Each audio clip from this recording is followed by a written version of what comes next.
Good afternoon, everyone. Let me start by saying that the United States is deeply saddened by the news of yesterday's tragic fire at a shopping mall in Siberia.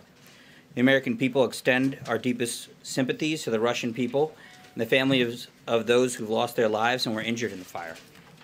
Separately, as many of you saw, the President ordered the expulsion of dozens of Russian intelligence officers and the closure of the Russian consulate in Seattle. This action is a response to Russia's use of a military-grade chemical weapon in the United Kingdom and was taken in conjunction with our allies and partners around the world, including more than a dozen countries in the EU and NATO and others around the world. Today's actions make the United States safer by reducing Russia's ability to spy on Americans and to conduct covert operations and threaten America's national security. With these steps, the U.S. and our allies and partners around the world make clear to Russia that actions have consequences. We stand ready to cooperate to build a better relationship with Russia, but this can only happen with a change in the Russian government's behavior. Looking ahead to next week, the President will welcome the leaders of Estonia, Latvia, and Lithuania to the White House on April 3rd. President Trump and the three Baltic heads of state will celebrate the 100th anniversary of Estonia, Latvia, and Lithuania's independence and set the stage for another century of strong ties between our countries. The U.S.-Baltic Summit will focus on how best to strengthen our security, business, trade, energy, and cultural partnerships. The visit will also highlight Baltic states' achievements since their independence, including their economic growth, recent success in meeting NATO's defense and spending pledges. A quick reminder for everyone here, the annual White House Easter egg roll will take place on the South Lawn a week from today. We're inviting members of the White House press corps to bring your kids to the event, so please work with the press office to secure tickets if you haven't already. And with that, I'll take your questions. Zeke. Thanks, Raj. Thanks for doing this. First, on Thursday, White House officials were up on this stage, and they said the president would sign the omnibus legislation. On Friday morning, he threatened to veto it, ultimately signed it. 10 days ago, Sarah said that HR McMaster had the president's confidence and support and would be leaving. Last Thursday, it was announced that he would be leaving the White House, and about 2.5 weeks ago, the president expressed confidence in his attorneys. And then there was a bit of a shakeup there last week. So could you speak to the White House's credibility? Why should we in this room, and more importantly, the American people, trust anything this administration is telling them? Well, our job as a press office and as an administration is to give you the best information that we have available to us, the most accurate information in a timely fashion. Sometimes the dynamics are fluid in any given situation. You mentioned some personnel matters. Facts and circumstances changed. We continue to give you guys the best information that we can as quickly as possible. Thanks, Raj. One more for you. Yeah. Just on the Stormy Daniels incident, I'm sure some of my colleagues have more questions on that. Could you state categorically that the president, his campaign, and the Trump organization did not violate federal law, specifically election law, regarding that payment? Well, I can speak for only the White House, and I can say categorically that obviously White House didn't engage in any wrongdoing. The campaign or Mr. Cohen, the campaign or Mr. Cohen can address anything with respect to their actions. With respect to that interview, I will say the president strongly, clearly, and has consistently denied these underlying claims, and the only person who's been inconsistent is the one making the claims. Phil. Yeah, Raj, regarding the Russia actions that were announced earlier today, the president has not personally said anything about the expulsion of these 60 diplomats, and in his phone call last week with President Putin, he decided not to confront Putin on the attack, despite the advice he was given from his national security advisors, and he went on to congratulate Putin on that phone call. So how do you square the aggressive actions that the administration is taking with an entirely different approach from the president? Well, I think, there was a statement coming out from the press secretary on this, and the last sentence basically outlined, our approach to this, which is our relationship with Russia is frankly up to the Russian government and up to Vladimir Putin and others in senior leadership in Russia. We want to have a cooperative relationship. The president wants to work with Russia, but their actions sometimes don't allow that to happen. The poisoning in the UK that has kind of led to today's announcement was a very brazen action. It was a reckless action. It endangered not just 2 individuals who were poisoned, but many civilians, many innocent civilians. And this is not the type of conduct that the United States or allies can accept. But the president still remains open to working with the Russians on areas of mutual concern, counterterrorism, for example, and others.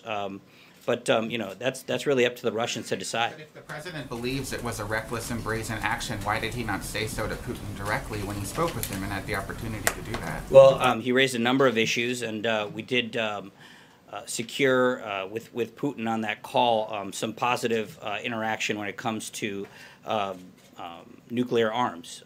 So there were certainly positive developments from that call, and the president will continue diplomacy with Russia and with Putin. But you know, this action by the president is very clear. We're very heartened that it comes in conjunction with over a dozen allies, both in NATO and EU. Raj? Kevin. Thank you, Raj. You mentioned that it was brazen and that it was reckless.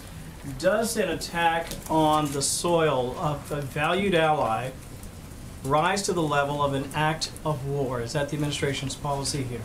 Well, we've been joined at the hip with UK on this matter, we stand firmly with our ally. Again, I'll classify this action as both brazen and reckless, and I don't want to get ahead of anything the president may or may not announce or declare later on. If I could follow up very quickly, you mentioned that the president continues to maintain his consistent story, that he did not do what has been alleged by Ms. Daniels. Did he by chance watch the interview last night? Did you ask him about that?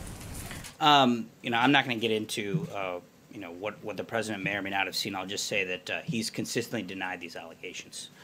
Kristen. Thank you. Was the president aware of a physical threat made against Ms. Daniels when she was with her daughter back in 2011? Well, the president doesn't believe that any of the claims that Ms. Daniels made last night in the interview are accurate. He doesn't believe she was threatened? No, he does not. What's his basis for that, Raj? Sorry? What's his basis for that? Well, he just doesn't believe that, you know, there's nothing to corroborate her claim. And Raj, did he have dinner with Michael Cohen at Mar-a-Lago on Saturday? Yeah, I believe he did. Can you Cecilia. give us a readout of that? I don't have any additional information on it. So if he Cecilia. doesn't believe her claims made in that TV interview, we can deduce he saw it from that. Well, I'm not going to get into what he saw. There were clips of it playing all over in the morning news shows. What I'll just say is that he's denied the accusations that she made last night and has been consistent in doing so. She has not. On the expulsions, 3 weeks passed between the attacks and the expulsions. What took so long? Well, I mean, actions like this take time, and we coordinated with, again, over a dozen allies. We wanted this to be a joint effort in which the United States is joining both the European Union and NATO allies. And a spokeswoman for the Russian foreign minister is now threatening retaliation against the U.S. and other countries involved in these expulsions. Your response to that? Well, again, we want to work with Russia, but this type of an action cannot be tolerated. The United States is responding to Russia's action, as I called it, brazen and reckless. So this is a U.S. response. We want to work with Russia. You know, the ball's in their court is, with respect to how they want to respond. Jim. If you listen to national security experts, diplomatic experts on what happened with Russia, they will say that you have to hit Russia where it hurts. You have to sanction them economically. You have to go after Putin's cronies. You have to go after Putin himself, potentially. Would this president consider sanctioning Vladimir Putin or his cronies to punish him and the Russian government for what happened in the UK and also for meddling in the 2016 election? Well, the United States has issued sanctions on key Russian oligarchs in response to the meddling in the 2016 election. So I wouldn't close any doors, or I wouldn't preclude any potential action, but the president doesn't telegraph his moves. And one other question about this weekend. There was this massive march here in Washington led by the students from Parkland, Florida. The president did not tweet about it. He hasn't really said anything about this. What is the White House response to this, and are the actions that the president signed into law last week strengthening some of the, I guess, background check systems and whatnot we have in this country? Is that the end of it? Is the president going to do any more on the gun safety issue? And what about that question that he asked of the Republican lawmakers here? Are you afraid of the NRA? Look, the president does respect everyone's First Amendment right and wants their voices to be heard. As you mentioned, there were actions that he signed into law on Friday in the omnibus bill. They included over $2 billion in new funding for school safety. He signed into law the Stop School Violence Act, which was actually a priority of the Sandy Hook Promise organization, and the Fix NICS bill, the background check portion that you mentioned. Also on Friday, the Department of Justice announced a new rule which effectively banned the sale of bump stock devices. The president is a strong believer in the Second Amendment, but he does believe other measures could potentially be taken both at the federal and also the state level to improve school safety. He's mentioned hardening schools. He's talked about these extreme risk protective orders that states can engage in. So there's a whole lot of things that could be done. This Wednesday, the School Safety Commission that's chaired by Secretary DeVos will be meeting for the first time, and we hope some fruitful ideas can come from that. Mike, can you talk a little bit about David Shulkin? Is he going to be fired face-to-face, or is he going to be through the media on Twitter? Give us an update on that. I have no personnel announcements to make at this time. Just to follow up on Stormy Daniels, can you explain, Raj, why it's been the president's practice or the practice of those associated with the president to offer compensation to people, to keep them silent? Why would the president do that? Why has he done that or caused others to do that? Well, I would have Michael. You can have Michael Cohen address any specifics regarding this agreement that you're referring to. But look, false charges are settled out of court all the time, and this is nothing outside the ordinary. But why would, in this case, $130,000 be paid to a woman in the days before the election? You're saying that she made false claims, but why then would $130,000 be paid to her? Again, false charges are settled out of court all the time. You have to ask Michael Cohen about the specifics. Does the president have any intention of responding directly himself? You've said that he denies the claims. Why haven't we heard from him? Well, that'll be up to the president. Jen? Thanks, Raj. On North Korea, Bloomberg has reported that Kim Jong-un is in China right now. Does the White House see that as a precursor to talks between President Trump and Kim Jong-un? And has China offered to host that summit?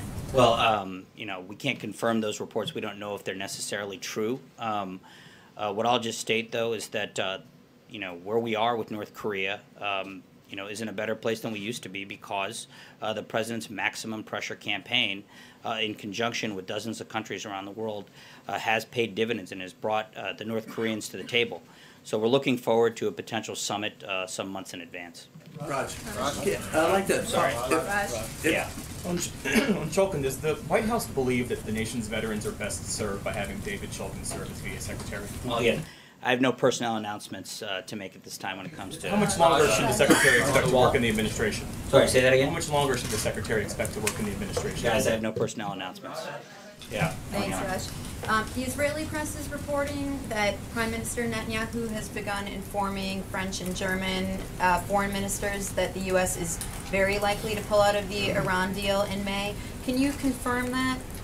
Well, I can't confirm that. What I can tell you is that the president's been pretty clear since January, where he gave some remarks about this, what he thinks of the Iran deal. In fact, that goes back years. He thinks it's one of the worst agreements the United States has ever made internationally, and he is insistent on changes both at the congressional level, working with Congress, and also with our European partners. If changes aren't made, the president is prepared to potentially withdraw from the agreement. John? Thanks a lot, Raj. In light of these announced expulsions of these 60 Russian intelligence agents, is the president still going full steam ahead in meeting with Russian President Vladimir Putin? Well, again, we have no announcements on a potential meeting or any kind of summit. But you still want to do it, right? Yeah, again, as I said, we want to work with Russia. We have areas of mutual concern where we can work with them. Again, I mentioned counterterrorism.